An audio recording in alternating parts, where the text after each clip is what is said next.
नमस्कार दोस्तों। खबरें देखकर ऐसा लगता है कि हम सब उस वक्त कोई चूक कर गए जब पूरी दुनिया बारूद के गोले में बदल गई, जो किसी भी क्षण विस्फोट के लिए तैयार हो चुकी है। असल में हाल फिलहाल की घटनाएं कुछ आशावादी भी नहीं लगती। वैज्ञानिक रोज इस बात का अनुमान लगाने की कोशिश करते हैं कि भविष्य क्या हो सकता है। ये हमारा चैनल है, मतलब ये कि पैनिक की कोई बात नहीं है। आइए कुछ अध्ययनों के आधार पर पिछले वर्षों की चौंकाने वाली घटनाओं को समझते हैं। हमारे ग्रह पर ये सब हो क्या रहा है।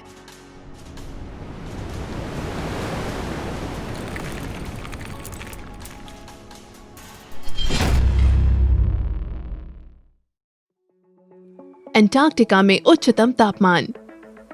हमारे ग्रह पर ग्लोबल वार्मिंग का मुद्दा बहुत गंभीर है, खासकर तब से जब इसके परिणाम आंखों को दिखाई देने लगे हैं। 2020 की सदियों का मौसम लगभग सभी देशों में हर साल से बहुत गर्म रहा है, लेकिन अंटार्कटिका क्लाइमेट में बदलाव आने के कारण वैज्ञानिक घबराए हुए हैं। सच्चाई ये है कि इसके ग्लेशियर इतनी तेजी से पिघल रहे हैं कि नई बर्फबारी के लिए पिघली हुई बर्फ की कमी को पूरा करने में असमर्थ हैं। इस साल फरवरी के आंकड़ों को देखते हुए कुछ समय पहले ही नासा के विशेषज्ञों ने अंटार्कटिका के तापमान पर एक मैप बनाया है। उसे ये पता चला कि कुछ क्षेत्रों में तापमान 10 डिग्री सेल्सियस से भी अधिक था और सिमोर के द्वीप पर तापमान वहां के उच्चतम तापमान 20 डिग्री सेल्सियस से भी अधिक था। स्वाभाविक रूप से इसके कुछ परिणाम भी पड़े।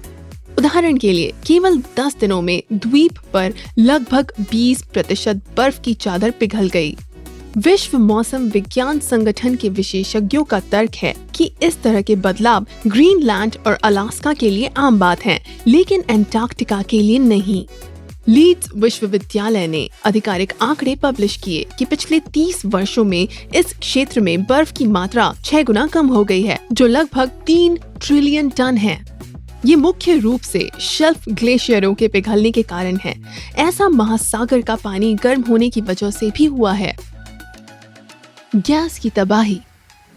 हमारे ग्रह के परमाफ्रॉस्ट के कुछ क्षेत्रों जहां पहले पहुंचना मुश्किल था के अध्ययन के दौरान नासा के वैज्ञानिक इस निष्कर्ष पर पहुंचे हैं कि कार्बन डाइऑक्साइड और मीथेन हजारों जगहों से सक्रिय रूप से हवा में निकल रही है।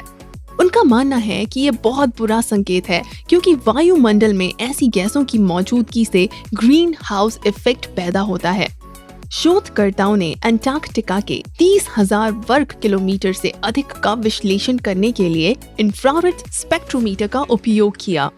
उसे ये पता चला कि जलाशयों से लगभग 45 मीटर की दूरी पर मीथेन का निकास होता है और नए थर्मोकास्ट भी मिले हैं, जो रसायनों की कंसंट्रेशन बढ़ने के कारण बुदबुदा रहे हैं। नासा के जलवायु वैज्ञानिकों का मानना है कि निकट भविष्य में पर्म फ्रॉस्ट पर 45% तक काम हो जाएगा। करोड़ों टन गैसें हवा में निकल सकती हैं, जिसका हमारे पूरे ग्रह के एनवायरनमेंट पर बुरा प्रभाव पड़ेगा और दुनिया की आबादी के स्वास्थ्य के लिए कुछ अच्छा नहीं होगा। The split of Africa. कुछ समय पहले अफ्रीका महाद्वीप की जमीन में एक विशाल दरार पड़ गई थी, जिसकी कुल लंबाई कई 100 किलोमीटर है, जो लगभग 20 मीटर चौड़ा और 15 मीटर गहरा है। केनिया की राजधानी नैरोबी के पास ये दरार दिखाई दी है। किए गए शोध के बाद विशेषज्ञों का मानना है कि इस क्षेत्र में टेक्टोनिक प्लेट्स के खिसकने और भूकंपों की वजह से उनका कहना है कि कुछ 5 करोड़ वर्षों बाद अफ्रीकी महाद्वीप सचमुच 2 भागों में विभाजित हो जाएगा।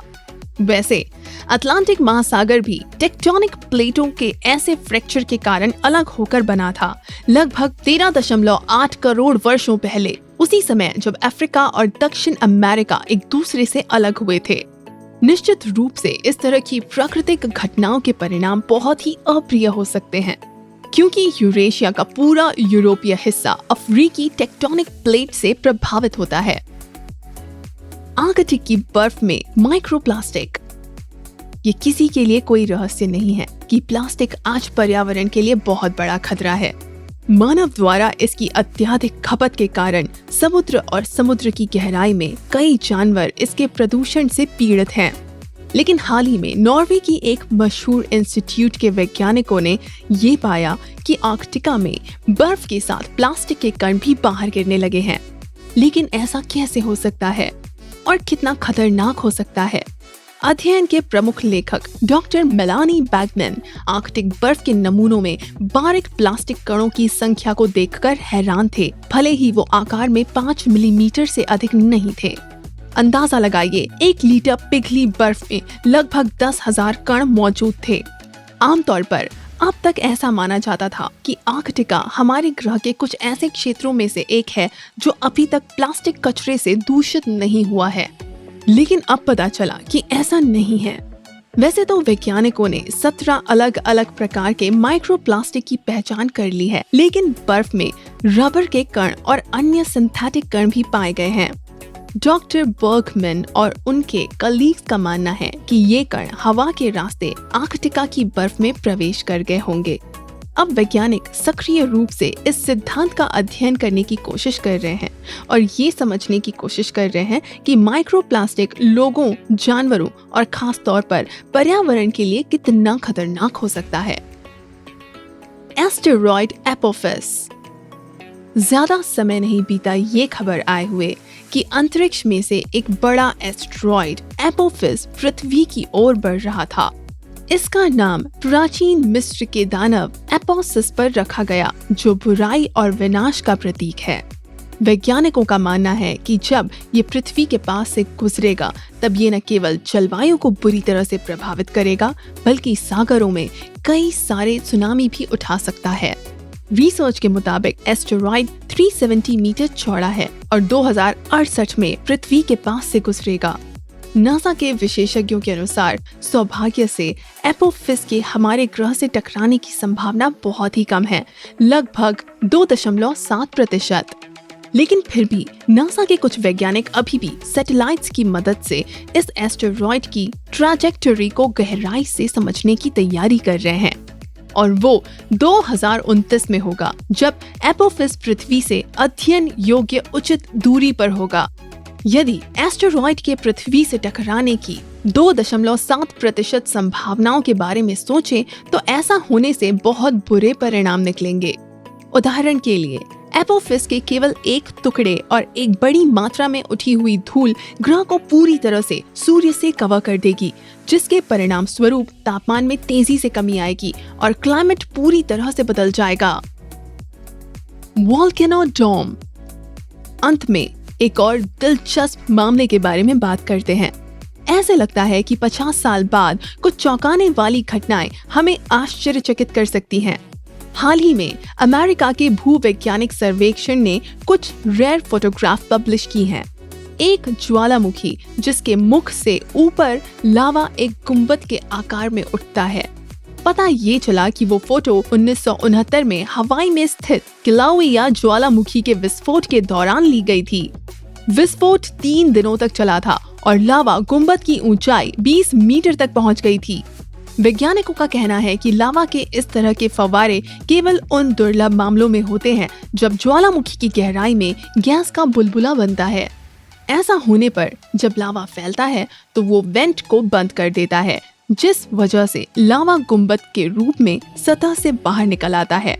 जब बुलबुला अंततः फटता है तो पिघला हुआ लावा एक फव्वारे की शक्ल में आकाश में उछलता है। 50 साल पहले के प्रमाणों के अनुसार ज्वालामुखी किलाउइया को लावा के फव्वारे की लंबी अवधि के लिए जाना जाता है। उस हादसे के चश्मदीद गवाह इस बात की पुष्टि करते हैं कि लावा 3.5 दिनों तक लगातार फव्वारे की तरह गुंबद से निकलता रहा, जो अपने आप में बहुत ही आश्चर्यजनक है। वैज्ञानिकों ने चेतावनी दी है कि 2019 के बाद से किलाउइया के अंदर गतिविधियां फिर बढ़ने लगी हैं। इसलिए शायद निकट भविष्य में इसी तरह की चौंकाने वाली फोटोग्राफ्स फिर से नेट पर दिखाई देंगी। आखिर प्रकृति का अनुमान लगाना असंभव है। आज के लिए बस इतना ही दोस्तों। देखने के लिए धन्यवाद। कोई भी घटना को सनसनीखेज या ट्रेजेडी या फिर डरावना बनाया जा सकता है, लेकिन हम हर इंफॉर्मेशन को वैसे ही देखते हैं जैसे वो है, और इस समझ के साथ कि हर मुश्किल को मिलजुल कर पार किया जा सकता है। अगली बार तक के लिए एक बार फिर से अनुमति दे दोस्तों।